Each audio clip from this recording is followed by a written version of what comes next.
ভারতের আমরা সকলেই যারা এই মাটিতে জন্মগ্রহণ করেছি, এই মাটিতেই আমাদের সব থেকে বড় অধিকার, আমাদের জন্মগত অধিকার, এখানে ছোট থেকে বড় হওয়ার অধিকার, এখানে আমাদের উন্নতি করার অধিকার, এটা আমাদের জন্মগত অধিকার।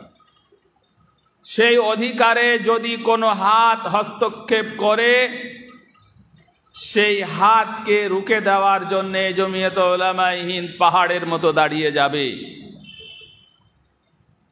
জমিয়ত উলামায়ে হিন্দ নীরব নিস্তব্ধ থাকবে না।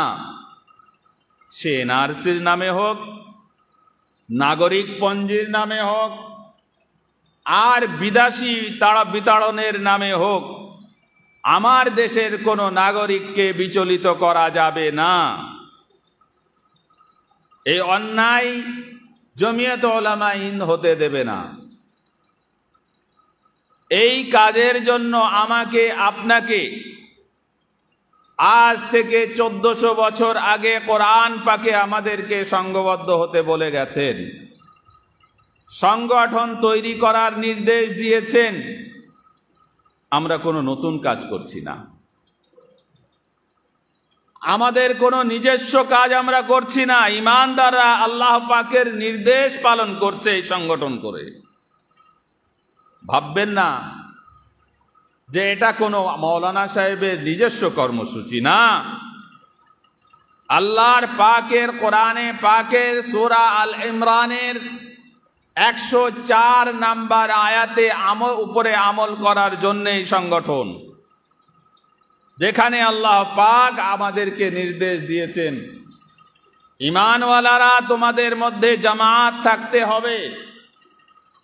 তাদের জন্য কি কর্মসূচি হবে সেটাও আল্লাহ পাক বলে দিয়েছেন, এবং তাদেরকে নিজেদের মধ্যে বিতর্ক করার অধিকার থাকবে না সে কথাও আল্লাহ পাক বলে দিয়েছেন। ওয়ালা তাকুনু কাল্লাযীনা তাফাররাকু মিন বাদি মা জাআহুমুল বায়িনাত ওয়া উলাইকা হুমুল মুফলিহুন।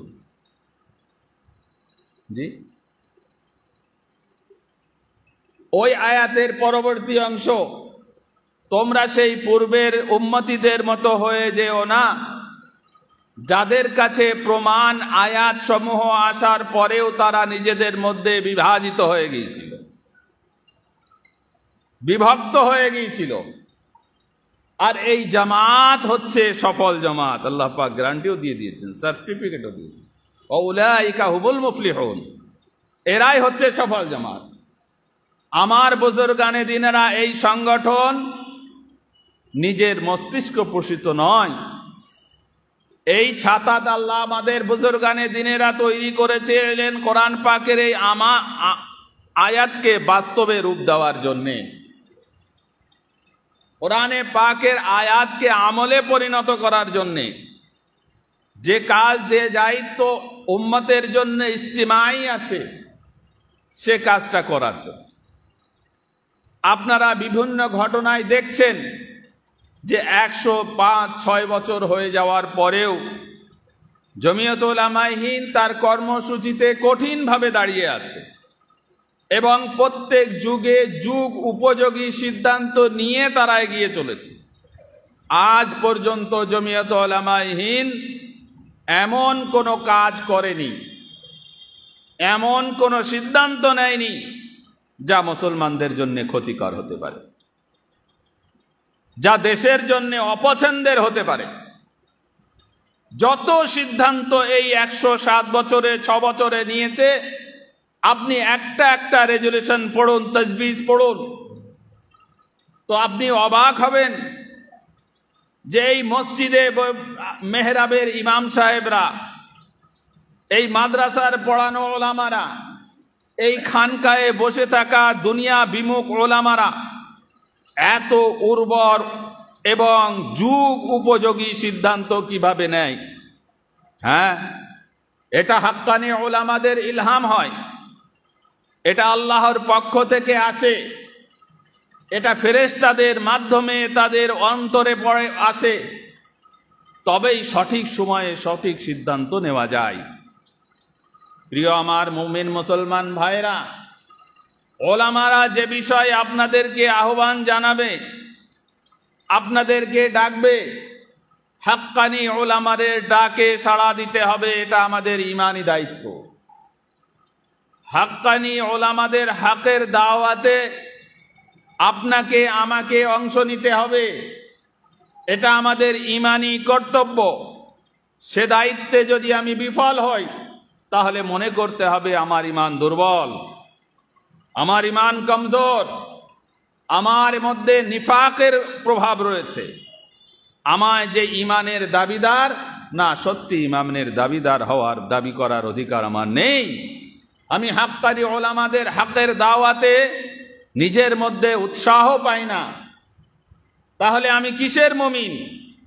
আল্লাহর নবীর যুগে নবীর ডাকে সাড়া না দিলে তাদেরকে মুনাফিক বলা হতো, তাদের ঈমান দুর্বল বলা হতো। আজকের যুগে হাক্কানি ওলামা নাইবিনে আম্বিয়াদের দাওয়াতে যদি আপনি উৎসাহ বোধ না করেন, তাহলে সেই কথা আমার আপনার উপরেও আসবে যে আমি হাক্কানি আলেমদের দাওয়াতে আহ্বানে সাড়া দিতে পারছি না, তার মানে আমার ঈমান দুর্বল। তো এই সংগঠন আল্লাহ পাকের নির্দেশ পালন করার জন্য সংগঠন। মনে করবেন না যে এটা কোনো নফল মুস্তাহাব কাজ, না, এটা কোনো নফল মুস্তাহাব কাজ নয়, এটা উম্মতের জন্য ওয়াজিবি কাজ। যদি ওলামারা না করেন, ওলামারা দায়ী হবেন। যদি এর ডাকে আওয়াম সাড়া না দেয়, আওয়াম দায়ী হবে। কৈফিয়ত আল্লাহ পাককে দিতে আল্লাহর কাছে দিতে হবে যে আমি তোমাদেরকে নির্দেশ দিয়েছিলাম, আমি আল্লাহ, আমি ইসলামের প্রেরক, আমি জানি কোথা থেকে তোমার শত্রু হবে, তোমাদের শত্রুতা কি কি ভাবে করা হবে। আমি আল্লাহ আলিমুল গায়েব, আমি জানতাম। তার প্রতিকারের জন্য সুপরামর্শ এবং নির্দেশ আমি তোমাদেরকে দিয়েছিলাম। সেই পরামর্শ, সেই নির্দেশ তোমরা পালন করনি কেন? শত্রুরা তোমাদের উপরে আক্রমণ করেছে, তোমরা বিচ্ছিন্ন হয়ে গেছো কেন? শত্রুরা তোমাদের উপরে নির্যাতন চালিয়েছে, তোমরা সংঘবদ্ধ হওনি কেন?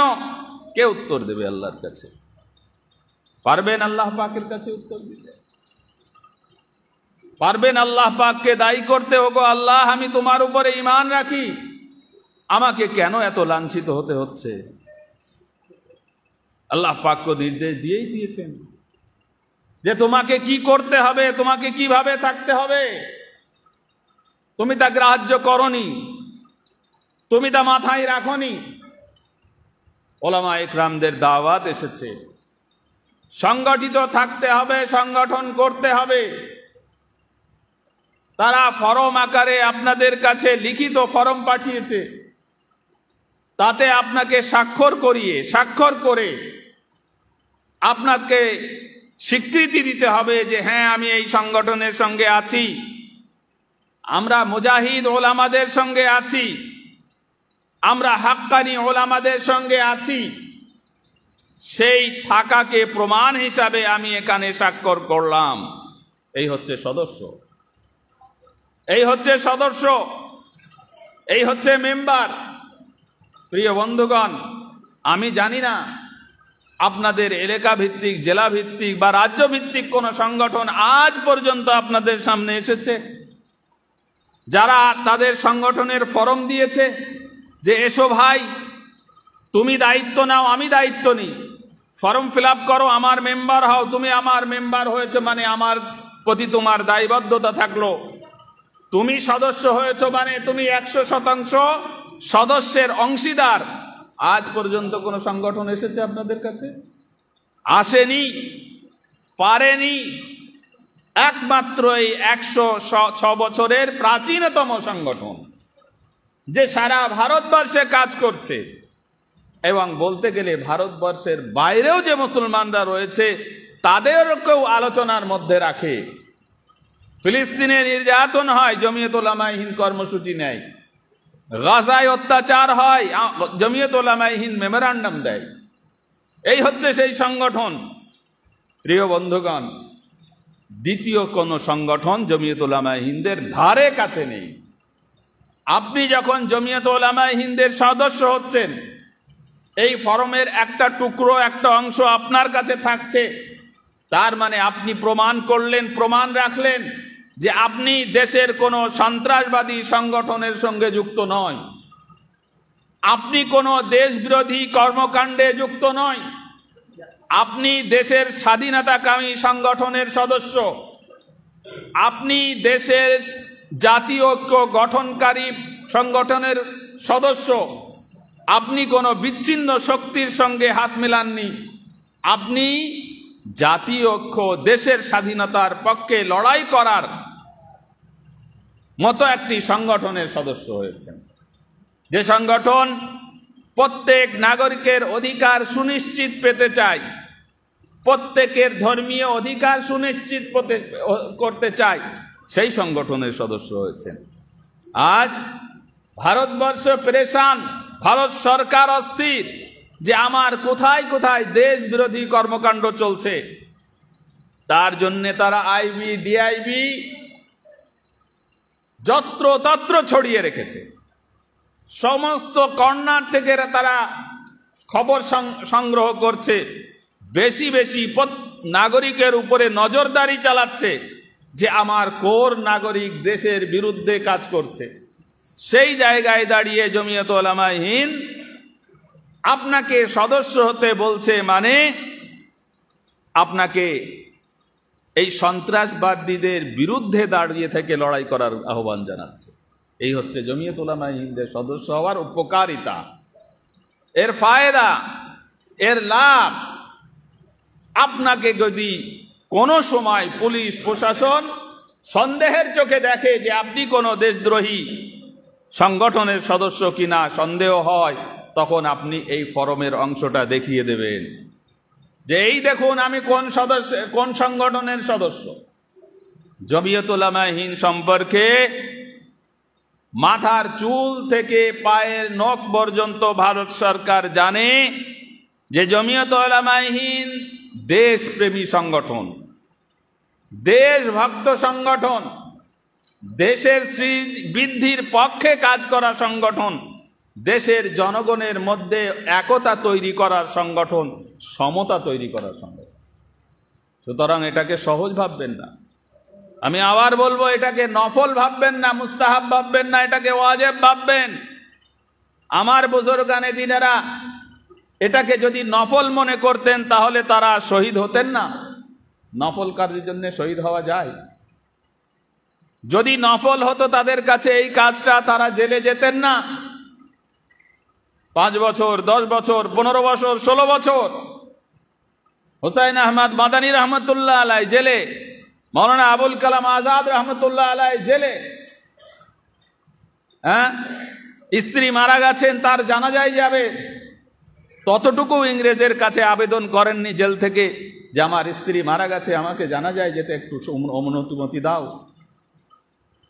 চিঠি লিখেছেন যে মারা যাক, তুমি অসুস্থ আমি শুনেছি, মারা গেলে কিয়ামতের দিনে দেখা হবে। এই কাজ আপনি আমি নফল মনে করে এড়িয়ে যাই, অপ্রয়োজনীয় মনে করে এড়িয়ে যাই। কি জবাব দেব আমরা? আমরা কি উত্তর দেব ওই সমস্ত বুজুর্গানে দিনেদের, যখন তারা কিয়ামতের দিনে আমাদের সামনে আসবে? যে কর্মসূচির কারণে আমরা জেলে গিয়েছিলাম, তারা বলবে যে সংগঠনের কাজ করতে যেয়ে আমরা জীবন বিপন্ন করেছিলাম, তোমরা স্বাধীন দেশের স্বাধীন নাগরিক হিসাবে সেই আশঙ্কা, সেই ভয় তোমাদের ছিল না, তবুও তোমরা গুরুত্ব দাওনি। আমাদেরকে কৈফিয়ত দিতে হবে, আল্লাহর কাছেও কৈফিয়ত দিতে হবে, আমাদের ওই সমস্ত বুজুর্গানে দিনেদের কাছেও কৈফিয়ত দিতে হবে। বিপদ তোমরা বোঝনি, শত্রু তোমরা চেননি, শত্রুর শক্তিও চেননি, যে কি প্রবল আকারে শত্রুরা তোমাদেরকে ধ্বংস করার জন্য পরিকল্পনা করছে। তোমরা নিশ্চিন্তে ঘুমিয়েছ, কোরআন তোমাদেরকে সতর্ক করতে পারেনি? কোরআনে পাক তোমাদেরকে সাবধান করতে পারেনি? হাদিসে পাক তোমাদেরকে জাগাতে পারেনি? আমাদের কর্মকাণ্ড, আমাদের মুজাহিদানা কাম, আমাদের আত্মত্যাগও তোমাদেরকে উজ্জীবিত করতে পারেনি? তোমরা কাজটাকে নফল কাজ মনে করে নিয়েছো। করলেও চলে, না করলেও চলে, এরকম একটা জায়গায় তোমরা ভেবে নিয়েছো জমিয়ত উলামা হিন্দকে। তোমাদের সন্তানেরা বিচ্ছিন্ন হয়ে গেছে, তারা জেলে গেছে, যাবে না? কোথায় যাবে তারা? তো প্রিয় বন্ধুরা আমার, মনে করবেন যে কাজ আপনারা করছেন, বাড়ি বাড়ি যে মসজিদে বসে এলান করে সদস্য সংগ্রহ করছেন, এমন একটা গুরুত্বপূর্ণ কাজের জন্য আপনারা জনগণকে একত্রিত করছেন, সংগঠিত করছেন, যে গুরুত্বপূর্ণ কাজকে আল্লাহ আমাদেরকে কোরআনে পাকের মধ্যে বলে দিয়েছেন, নির্দেশ আকারে বলেছেন, উপদেশ আকারে নয়, নির্দেশ আকারে বলেছেন। আর এই কাজের ফজিলত, এই কাজ হচ্ছে আল মুআলাত ফিল্লার কাজ। আল্লাহর জন্য কিছু কর্মসূচি নিয়ে এগিয়ে চলার কাজ। মুহাদ্দিসিনরা আছেন, বলবেন হযরতে আবু যর গিফারি রাদিয়াল্লাহু তাআলা আনহুকে নবীজি জিজ্ঞাসা করছেন, আবু যর, তুমি কি জানো ইমানের ওই শিকড়টি, তুমি কি জানো যে শিকড়টি সব থেকে বেশি মজবুত? আবু যর অত্যন্ত সরল মনা সাহাবী উত্তর দিচ্ছেন, ওগো আল্লাহর নবী, এটা তো আমার জানার কথা নয়, আমি কি করে জানবো? আমি তো আপনার কাছে শিখবো। আল্লাহর রাসূল বেশি জানেন। নবীজি বলছেন, আওসাকুল উরানিল ঈমান আল মুআলাতু ফিল্লাহ। সুবহানাল্লাহ। ঈমানের সব থেকে মজবুত শিকড় হচ্ছে আল্লাহ পাককে সামনে রেখে যখন কিছু মানুষ নিজেদের মধ্যে কর্মসূচি নিয়ে বন্ধুত্ব তৈরি করে, নিজেদের মধ্যে আপস সম্পর্ক তৈরি করে, কিছু আল্লাহ পাকের কর্মসূচি নিয়ে কাজ করার জন্যে। আপনি বলুন, জমিয়ত উলামা হিন্দের কোন কর্মসূচি এমন আছে যেটা আল্লাহর জন্য নয়, যেটা ইসলামের জন্য নয়, যেটা উম্মতে মুহাম্মাদের জন্য নয়? এই কাজ যদি মুআলাত ফিল্লাহ না হয়, আল্লাহ পাকের দেওয়া কর্মসূচি নিয়ে চলাটা যদি মুআলাত ফিল্লাহ না হয়, আর এই মুআলাত ফিল্লাহ যদি ঈমানের সব থেকে মজবুত শিকড় না হয়, তাহলে আর কি কর্মকাণ্ড আছে যেটা মুআলাত ফিল্লাহ হবে, যেটা ঈমানের সব থেকে মজবুত শিকড় হবে? প্রিয় বন্ধুগণ, ঈমান বাঁচানোর জন্য সব থেকে মজবুত শিকড়, সেটা জমিয়ত উলামা হিন্দের শিকড়। জমিয়ত উলামা হিন্দের কর্মকাণ্ডে লিপ্ত মানুষদের ঈমান সব থেকে মজবুত, সব থেকে সুদৃঢ়। এই গ্যারান্টি কে দিয়েছেন? নাম না করে বললেও কর্মসূচি বলছে যে আল্লাহর নবী জমিয়ত উলামা হিন্দের কর্মীদের জন্য এই গ্যারান্টি দিয়েছেন, এই সুসংবাদ দিয়েছেন, এই ফজিলত বলেছেন। আমাদের ঈমান যদি মজবুত রাখতে হয়, তাহলে এই কর্মসূচি নিয়ে নিজেদের মধ্যে আন্তরিকতা তৈরি করতে হবে। প্রিয় বন্ধুগণ, আপনারা যারা এসেছেন সব তো জমিয়ত উলামা হিন্দের ভক্তরা এসেছেন, তাই নাকি? জমিয়ত উলামা হিন্দের ভক্তরা এসেছেন, আর জমিয়ত উলামা হিন্দের মারেফাতে আমরা একে অপরের ভক্ত, আমরা একে অপরকে ভালোবাসি, এবং সেই ভালোবাসা নিয়ে এই কর্মসূচি নিয়ে আমরা এগিয়ে চলেছি। এটাই মনে রাখবেন, এটা হচ্ছে মুআলাতু ফিল্লাহ, এটাই আপনাদের মর্যাদা, আপনাদের ফজিলত। এই জায়গায় অন্য কোন সংগঠন, অন্য কোন জামাত আসবে অনেক দেরিতে, যেটা জমিয়ত উলামা হিন্দ করে চলেছে। আফজালুল জিহাদি কালিমাতু হাক্কিন ইনদা সুলতানিন জাইর। সবথেকে বড় জেহাদ, উত্তম জেহাদ।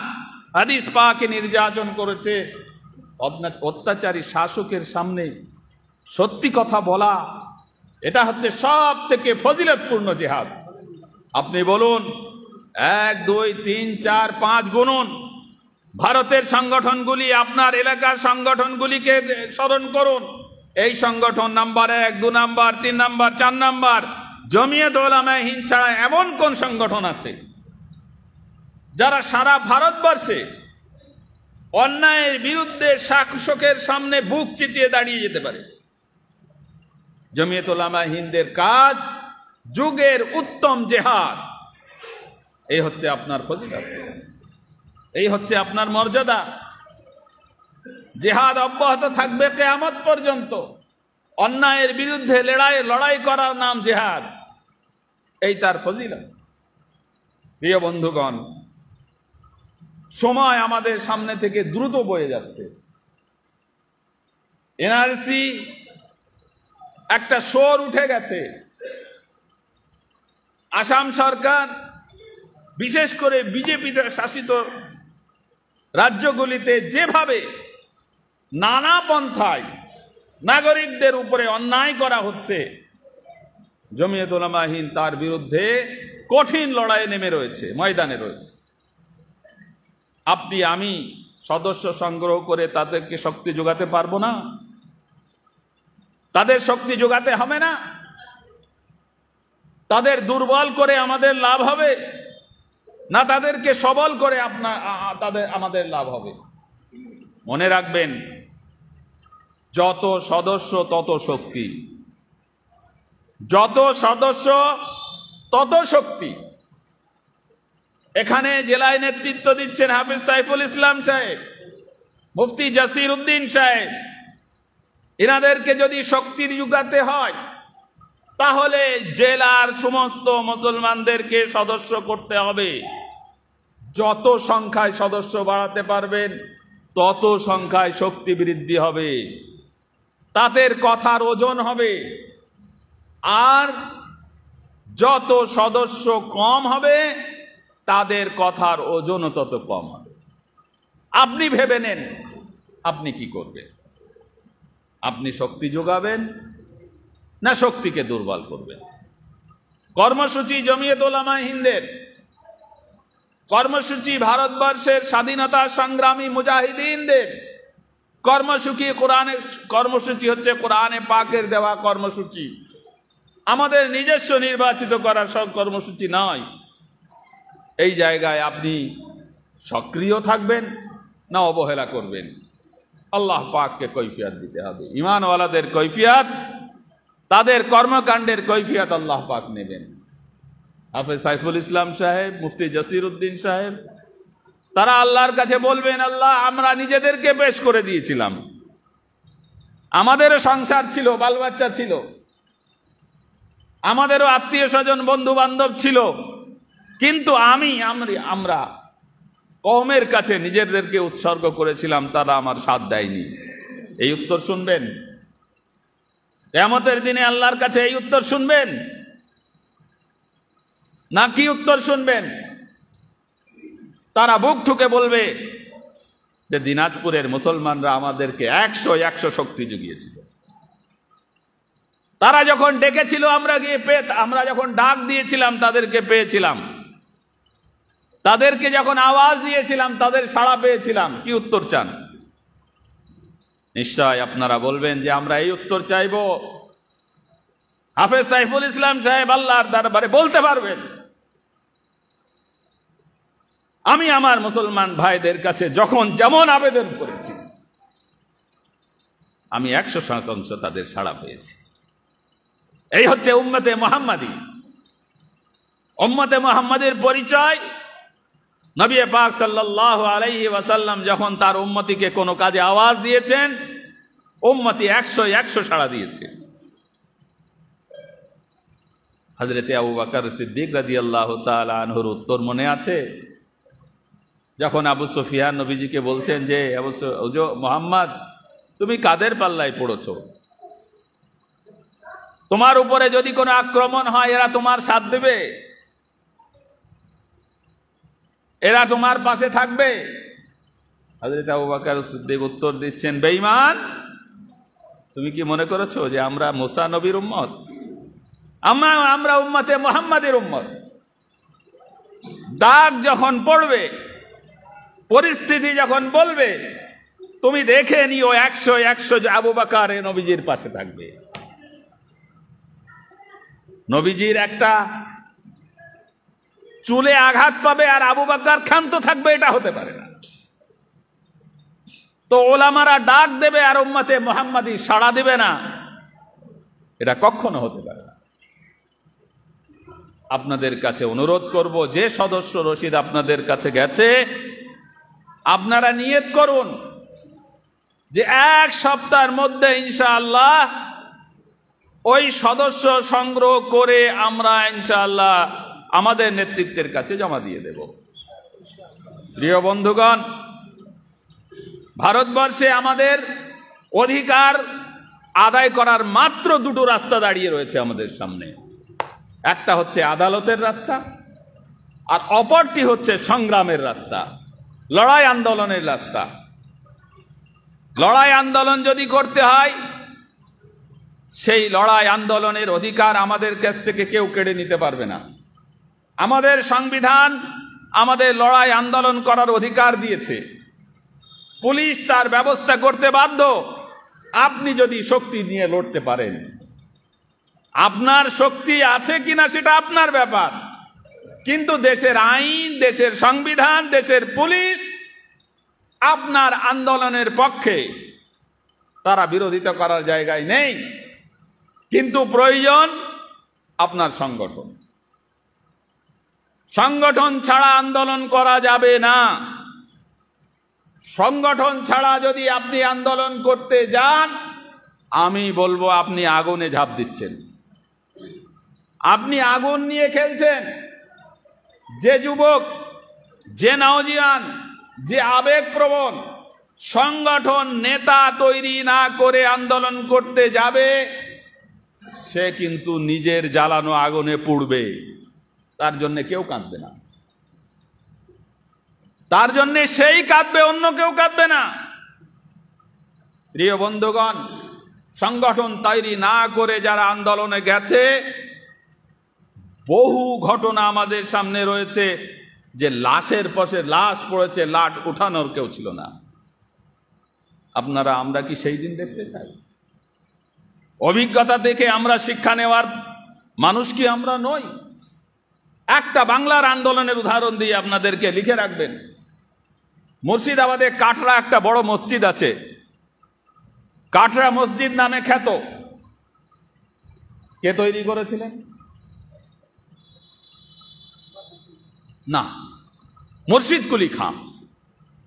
মুর্শিদাবাদের নবাব মুর্শিদ কুলি খাঁ তৈরি করেছিলেন কাটরা মসজিদ। সেই মসজিদ বিরান। সেই মসজিদ উদ্ধার করবে বলে বাংলার কোন নেতা, জ্যোতি বসুর যুগের কথা বলছি আপনাদেরকে, আন্দোলনের ডাক দিয়েছিল। সেই আন্দোলনে যত লাশ পড়েছিল, নেতারা সেই লাশগুলো গুনতেও যায়নি।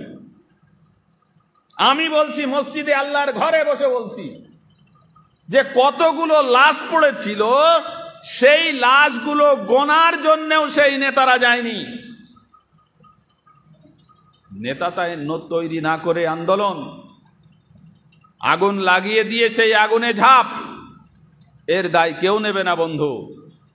যার জন্য আমরা অনেক আন্দোলনে সাড়া দিতে পারি না, আমরা কওমকে ধোঁকা দিতে পারি না, এই চরিত্র আমাদের নয়। ব্রিগেড বুক না করেই আমি বলে দেব, ব্রিগেডে সমাবেশ ধোঁকাবাজি। কওম অনেক ধোঁকা খেয়েছে, আর নয়। ধোঁকা খেয়ে খেয়ে কওমের কোমর ঝুঁকে গেছে। দয়া করে আপনাদেরকে বলবো, আগে সংগঠন তৈরি করুন, আগে সংগঠন মজবুত করুন, তারপরে আন্দোলনের পথ ধরুন। আন্দোলনের পথ ধরতে গেলে বলিষ্ঠ সংগঠন, বলিষ্ঠ নেতা লাগবে, যে বিপদে আপনাকে রাস্তায় ফেলে পালাবে না। যে তার পরিচয় নিয়ে দাঁড়িয়ে থাকবে, যতক্ষণ আমার কোনো ভাই রাস্তায় থাকবে সেও রাস্তায় থাকবে। এই সংগঠন আমাকে তৈরি করতে হবে। দ্বিতীয় পথ অধিকার আদায় করার, আদালত। প্রিয় বন্ধুগণ, আপনারা সবাই অভিজ্ঞ মানুষ। আদালতে কোনো কেস হলে সেই আদালতের রায় পেতে কত বছর অপেক্ষা করতে হয়?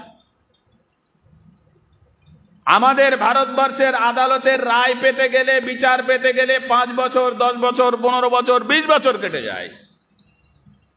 এই দীর্ঘ সময় ধরে আপনাকে লড়াই করে যেতে হবে। এক একটা কেসের খরচ কত, এক একটা ডেটের খরচ কত, উকিল কত ফিস নেবে। সুপ্রিম কোর্টের একটা ডেট, একটা উকিলের উপস্থিতি, একটা অ্যাডভোকেটের উপস্থিতি 10 লাখ থেকে 30 লাখ পর্যন্ত। কোনো ব্যক্তি এই দায়ভার নিতে পারবে কি? কোনো ব্যক্তির দ্বারা সম্ভব? কোন পুঁজিপতি আমাদের এমন আছে যে ডেট পড়লেই 30 লাখ টাকা বার করে অ্যাডভোকেটের পকেটে দেবে? তার জন্যও সংগঠনের প্রয়োজন। সংগঠন ছাড়া আদালতে লড়াই করার মতো ক্ষমতা, অর্থ তার যোগান সম্ভব নয়। তো দুটি পথ আমাদের সামনে খোলা রয়েছে, নাগরিকদের সামনে। তাদের অধিকার আদায় করতে গেলে হয় আন্দোলনের পথ ধরতে হবে, তার জন্য সংগঠন অনিবার্য, আর নয় আদালতের দরজা ধাক্কা মারতে হবে, তার জন্যও সংগঠন প্রয়োজন। এই অনিবার্য কাজের দরজা জমিয়ত উলামায়ে হিন্দ আপনাদের সামনে খুলে দিয়েছে। সদস্য সংগ্রহ করুন, কমিটি তৈরি করুন, জেলা ভিত্তিক কমিটি তৈরি করুন, ব্লক ভিত্তিক কমিটি তৈরি করুন, অঞ্চল ভিত্তিক কমিটি তৈরি করুন। ভালো মানুষদের দ্বারা, বিশ্বস্ত মানুষদের দ্বারা, সাহসী মানুষদের দ্বারা নেতৃত্ব তৈরি করুন। আপনাদের সফলতা আপনাদের কদম চুম্বন করবে। এর থেকে বিরত থাকা মানে, আল্লাহর নবী বলছেন, মান সাদ্দা সুদ্দা ফিন্নার। যে দূরে থাকবে সে জাহান্নামে যাবে। দুনিয়ার কষ্ট তো হবেই, দুনিয়াও যাবে, তার আখিরাতেও যাবে। দুনিয়ায় এনআরএসএ হবে, তার নাগরিকত্ব যাবে, আর সে ডিটেনশন ক্যাম্পে থাকবে, এটা তার জন্য জাহান্নাম। আর আখিরাতের জন্য আল্লাহর নবী তো বলেই দিয়েছেন, মান সাদ্দা সুদ্দা ফিন্নার। তুমি জামাত থেকে পৃথক থাকবে, তুমি দল থেকে পৃথক থাকবে, তুমি ইমানদারদের থেকে পৃথক থাকবে, তো তুমি তোমার ইমানের হেফাজত তুমি করে দেখবে। আমি কথা দীর্ঘায়িত করব না, আশা করি আপনাদেরকে আমি বুঝাতে পেরেছি। বুঝে এসছে ভাই? এর প্রয়োজনীয়তা আছে না নেই? যদি আমরা গাফেলতি করি তো তার শাস্তি কিন্তু আমাদেরকে পেতে হবে। গাফেলতি করার সময় একদম নাই। আল্লাহ পাক আমাদের আপনাদের সুবুদ্ধি দান করুক, সুমতি দান করুক। আমরা এক ঐক্যবদ্ধ চেহারা তৈরি করার চেষ্টায় নেমেছি, পথে নেমেছি। নিজেদেরকে উৎসর্গ করি। প্রত্যেকটা ইমাম সাহেব তার প্রত্যেক মুসল্লিকে বোঝান, মুসল্লি ভাই আমার, একা নামাজ ঘরে পড়ো না, জমাতে আসো অনেক সওয়াবের উদ্দেশ্যে। তো একা একা থেকো না, সংগঠনের সঙ্গে থাকো, অনেক ফজিলত আছে, অনেক প্রয়োজন আছে, অনেক সমস্যা মিটবে। প্রত্যেক ইমামের দায়িত্ব তার মুসল্লিকে সঠিক পথের সন্ধান দেওয়া, উত্তম পথের সন্ধান দেওয়া। শুধু সঠিক পথ নয়, উত্তম পথ, উচ্চ মর্যাদা যেখানে পাবো, যে কাজে পাবো, আল্লাহ পাকের নির্দেশ যে পথে আছে সে পথে পরিচালিত করা। ইমাম হিসাবে মেহরাবে যিনি দাঁড়ান সে যেন তার দায়িত্ব মনে করে। নবী পাক সাল্লাল্লাহু আলাইহি ওয়াসাল্লাম এই মেহরাবে দাঁড়িয়েই মুসলমানদেরকে মুসলমান তৈরি করেছেন, শক্তি তৈরি করেছেন, ঐক্যবদ্ধ করেছেন, প্রতিপক্ষের সঙ্গে লড়াই করে জয় ও অর্জন করে নিয়েছেন। এই মেহরাব, আপনিও সেই মেহরাবে দাঁড়িয়ে আপনি আপনার জায়গা, মর্যাদা, সেই জায়গার কর্মকাণ্ড থেকে দূরে থাকতে পারেন না। আল্লাহ পাক আমাদেরকে তৌফিক দান করুক, সহজ করুক। আমিও যেমন একজন আল্লাহ পাকের বান্দা, প্রত্যেক ইমাম, প্রত্যেক ঈমানওয়ালা যে কোরআন পাককে বিশ্বাস করে, যে নবীজিকে মোহাব্বত করে, তার দায়িত্ব এটাই যে নেক, সৎ, সাহসী মানুষদের নেতৃত্ব তৈরি করে শত্রু পক্ষকে নিশ্চিহ্ন করে দেওয়া অথবা দুর্বল করে দেওয়া এবং লড়াইয়ের পথে দূরে সরে না থাকা। আল্লাহ পাক আমাকে আপনাকে সকলকে তৌফিক দান